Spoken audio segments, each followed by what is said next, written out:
अस्सलाम वालेकुम, कैसे हैं आप सब। मेरी दुआ है कि आप लोग बिल्कुल ठीक हों, बिल्कुल खैरियत से हों।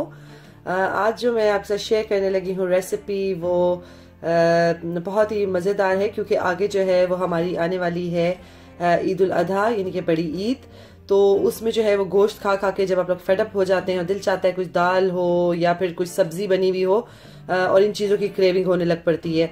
तो ये जो है रेसिपी ये परफेक्ट है उस टाइम के लिए जब आप गोश्त खा खा के मतलब आप गोश्त खाना भी चाहते हो और ना भी खाना चाहते हो, आप चाहते हो कि साथ में कोई दाल भी हो, सब्जी भी हो।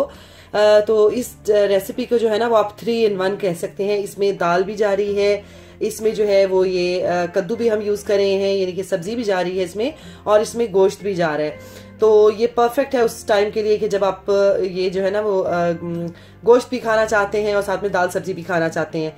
तो बहुत मज़ेदार सी ये रेसिपी है, और ये है ना हमारे है इंडिया की साइड पे जो हैदराबाद है वहाँ की ये फेमस डिश है, और इसको कहते हैं कद्दू और दाल का दालचा। और इसमें गोश्त भी जाता है, चने की दाल जाती है इसमें, ये कद्दू मैंने रखा हुआ है, ये कद्दू जाता है इसमें।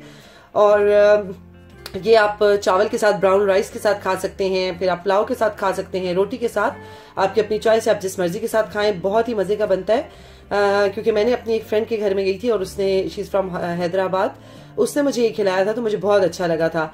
तो मैंने सोचा क्यों ना ये रेसिपी इतनी मजेदार सी है, और ईद पे जब आप लोगों का दिल करेगा कि कोई सब्जी दाल भी खाई जाए तो आप उसमें गोश्त, सब्जी और दाल, ये तीनों चीजें डाल के बहुत ही मजेदार सी एक आप डिश बना सकते हैं।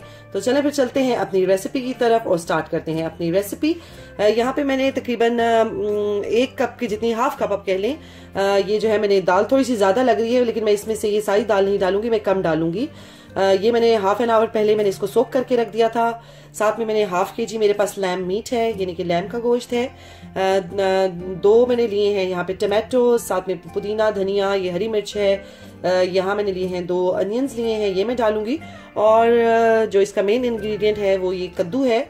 मैंने तो ये लंबा वाला लिया है, लेकिन आपके पास जो कद्दू है आप वो डाल सकते हैं।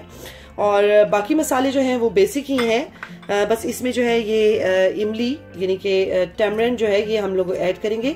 और इसको मैंने सोक करके रख दिया था, इसका मैं पल्प बनाऊंगी और ये मैं डालूंगी इसमें।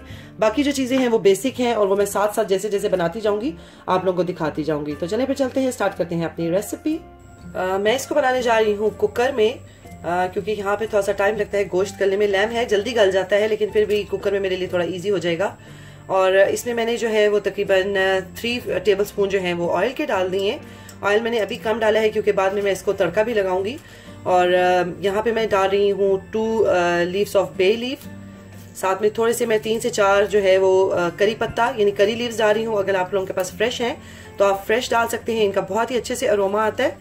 साथ में मैं डाल रही हूँ 2 से 3 लौंग, और साथ में मैं डाल रही हूँ ये जो ग्रीन इलायची होती है, ग्रीन कार्डमम, ये मैं डाल रही हूँ। हल्का सा इनको मैं करूंगी फ्राई, और उसके बाद मैं इसमें डाल दूंगी अनियंस। यहाँ पे मैं इसमें ऐड करने लगी हूँ अनियन मैंने आपको तकरीबन 2 मीडियम साइज के दिखाए थे, उसमें से 1.5 तो मैं अभी डाल रही हूँ, और हाफ जो है, हाफ से थोड़ा सा कम जो है वो मैं रख रही हूँ। आखिर में मैं उसका तड़का लगाऊंगी। और अब जो है इसको हम करते हैं हल्का सा गोल्डन ब्राउन, और फिर आपको दिखाती हूँ। जब तक प्याज जो है वो हमारा हो रहा है गोल्डन, यहाँ पे मैंने हाफ कप तकरीबन था वो दाल का, जो मैंने हाफ केजी में मैं यूज़ कर रही हूँ। इसको मैंने हल्का सा नीम गर्म पानी लिया है, और इसमें मैं अब इसको अलग से पकने के लिए रख दूँगी, जब तक जो है वो हमारी दाल अच्छे से गल जाएगी। क्योंकि हमें गोश्त के साथ दाल को नहीं गलाना है, बल्कि दाल को हमें सेपरेट बॉयल करना है। तो ये मैंने रख दी है बॉयल होने के लिए। प्याज जो है वो हो गया है गोल्डन ब्राउन, और अब मैं इसमें करने लगी हूँ ये गोश्त ऐड।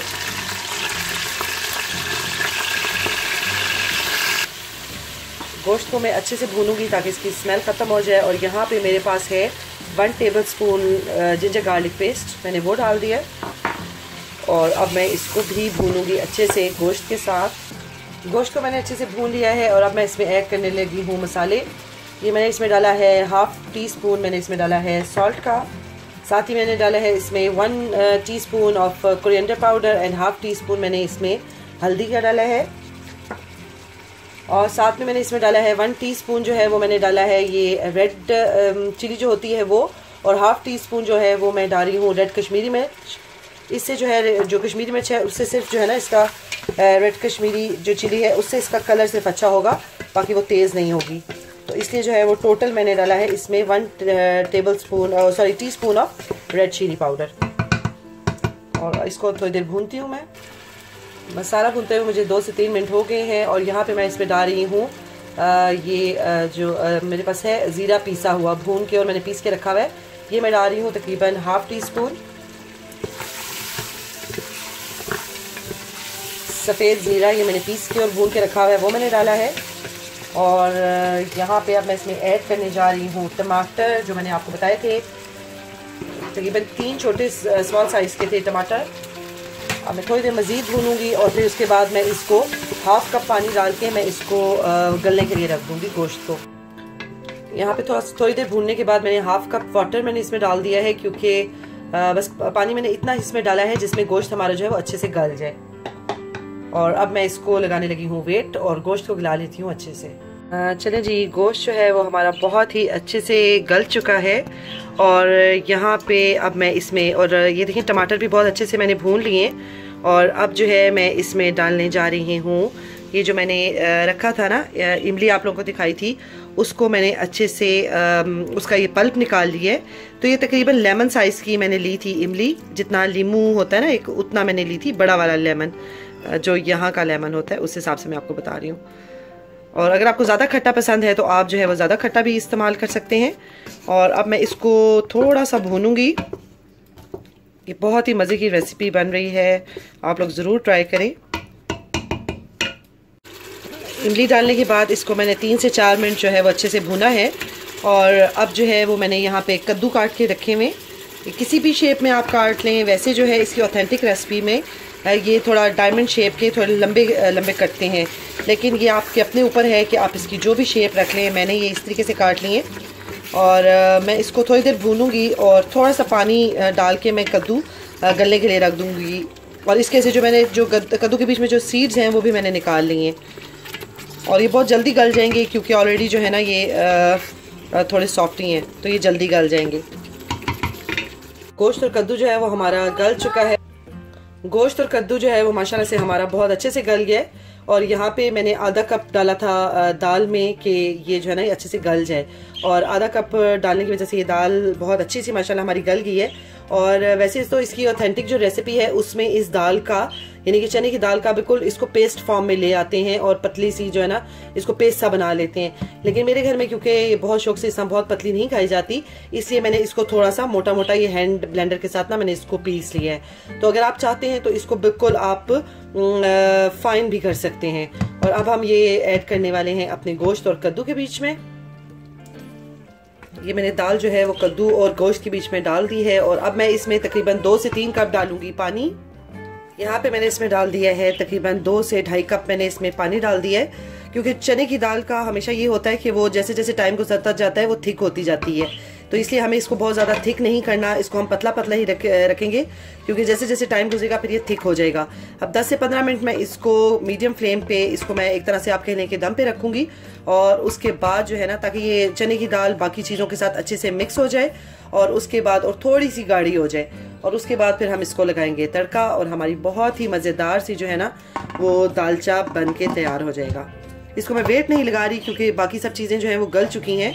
मैं इसको सिर्फ थोड़ी देर के लिए रखूंगी, 10 से 15 मिनट के लिए इसको मैं रखूंगी मीडियम फ्लेम पे विदाउट वेट के, ताकि चीज़ें अच्छे से मिक्स हो जाएं। देखिए माशाल्लाह से जो है ये थोड़ा सा गाढ़ा होना शुरू हो गया है।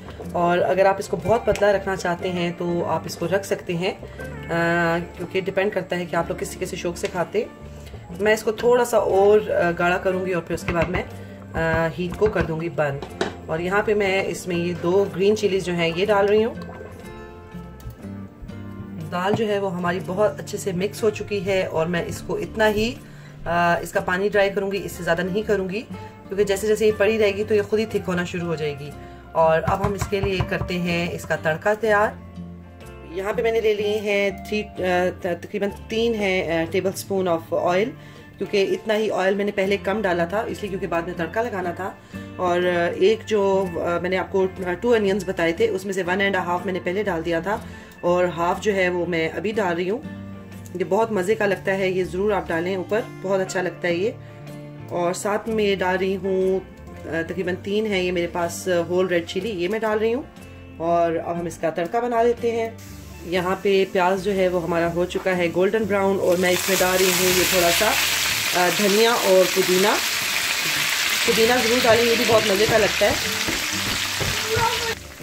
ये देखें जी, धनिया और पुदीना डालने के बाद हमारा हो चुका है तड़का बिल्कुल रेडी। और अब हम ये डाल देते हैं अपनी दाल के ऊपर।